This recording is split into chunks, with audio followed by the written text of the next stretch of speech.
I started homeschooling a little bit, helping my dad on the side. As a welder's helper, and we ended up over at a man's place by the name of Tom Merriman. We got to watch Tom train on those horses, and he finally rode by one day and he asked me, he said, would you like to come down here and help me? And so I said, well, I don't have a clue what you're doing, but I would like to. And so I went down on a horse of his that day and then did what we call turn back, which is just kind of get on the other side of the cow and move it for the person that's working the horse. And even the turnback horse knew what to do, and it started to move with that cow. And whenever I felt that, I just had never felt the horse, think on its own and do something like that before. And that night I told my dad, I said, this is what I'm going to do. Tom, he hired me to work for him. Ironically enough, that's Tom is my father-in-law. Later in life, his daughter and I dated, and we've been married about 17 years now. We have 2 kids. I was riding horses down there at Tom's for a while, and I was just kind of struggling to make it work, and so a guy ended up offering me a job here, and kind of over here towards Tuscola to train horses for him. I eventually lose that job, and we were going to church at Southern Hills here in Abilene. We typically sit towards the back, but we sat fairly close, and the preacher caught us before we left and said, he hadn't seen us before, introduced himself, and he said, well, meet some friends of mine, and he introduced me to a couple by the name of John and Janet Thacker. And then I didn't hear from John for several weeks, and he called me one day and wanted some horse advice on how to invest in some horses, and through that, he just said, hey, I want to invest in your business, and he did. And the main thing that John invested in me was just, I don't know, he just loved on us. He and his wife both did. And starting about 6 years ago, I sold a 2-year-old in the sale, and at the time the record I believe was $250,000 was the highest selling 2-year-old at that time.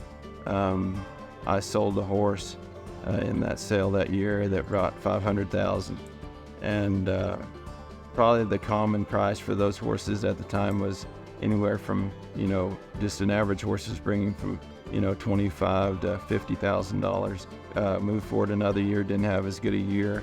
The following year after that, we trained this mare called Would She Be Magic, and up to my career, I'd never ridden a horse that I felt like was anywhere close to what she was. I knew she was special from the start. That horse sold for $1,050,000. Last year, I had a buddy of mine that was battling alcohol addiction, and his wife called me one day and she said, I'm done with him. I'm bringing him to your house. And I said, well, come on, bring him.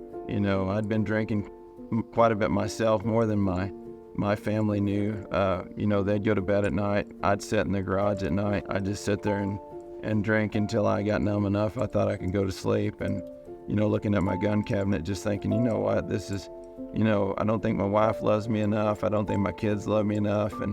And all I'd have to do is just do that and be done with it. But when Greg called me, or his wife did, she said, I'm dropping him off. Well, you got down here. I poured everything out, and I promised him, I said, hey, if you will come down here, I said, I'll never drink again.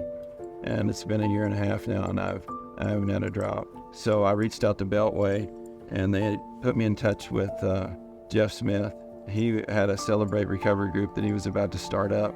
And I thought, well, I'm going to be supportive. I know Greg needs something like this, so I'll go with him. It didn't take long once I got in there to realize that it wasn't him that I was there for. It was for me. And Greg stayed a couple of months, started drinking again, and ended up having to go to a rehab. Whenever Greg came to my house and stayed,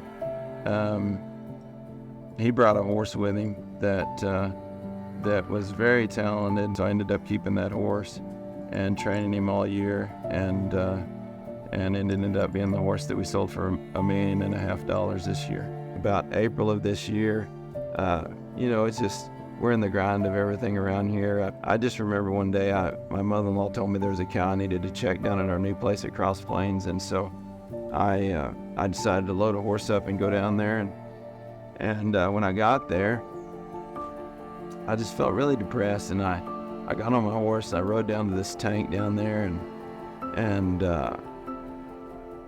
I was looking at those cows standing there, and the cow that I needed to go look at was fine, and I was on that young horse, and I thought to myself, I can make this look like an accident. He was just saying, you're done.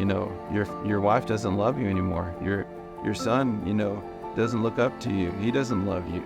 He was just saying, this is the end of the road. Like, there's nowhere to go. So I tied my rope off to the saddle horn, and I stepped off my horse, and I put the loop around my neck, and I was fixing to move my horse away and let him drag me. And my phone rang, and it was Greg. He was about 5 days from going back to rehab. He'd been out. He asked me, he said, "What are you doing?" And I said, "I'm not doing anything." And he said, and he could tell in my voice, he said, "You're not doing good." And I said, No, I'm not doing good. And he said, "You need to go home." And so I did. I came home, and I was just transparent with my wife. I walked in the house, and I told her, I said, "Hey, I'm not doing good." And she said, "What's wrong?" And I said, "I'm not doing good." I just told her the story exactly like it happened down there. And she just came and held me, and we both cried. And from that moment on, we have leaned into this together. I don't feel like I'm fighting this on my own. I have the community of men around me that daily check on me. And my wife, she, continually, checks in with, mentally where I'm at and what I'm doing. I've started seeing a counselor in town, and as I move forward right now, I just know that I can see that I'm not alone, and I know there's so many other men out there that struggle with things like this. But just the community and the men that I've surrounded myself with here recently in my life, I can say it's been life-changing.